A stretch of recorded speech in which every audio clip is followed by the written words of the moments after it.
Hi guys, magandang gabi. Sa daming ngayon guys, update. Guys, pagsikapan na lang talaga natin guys na makagawa tayo ng content na magba-viral guys. At saka sabayan din natin ito ng dasal. At isa pa guys, consistent tayo sa paggawa ng content upang hindi tayo iwanan ng ating mga followers. Ngayon guys, kunti lang ang aking mga views dahil bago pa lang ako guys sa mundo ni Ngita guys.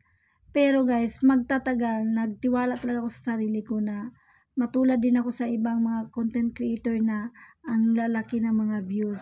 O diba guys, hindi tayo mawalan ng pag-asa guys, dahil lahat naman talaga ay may pag-asa. Sipag lang talaga tayo at tiyaga. Hindi tayo magmamadali dahil guys, lahat ng mga pangarap natin guys ay walang overtime na makukuha lang natin dahil mag-overtime tayo. Walang overtime sa pangarap guys. O diba guys? Yun lang guys. Sana may natutunan. Follow me guys sa aking FB page for more updates.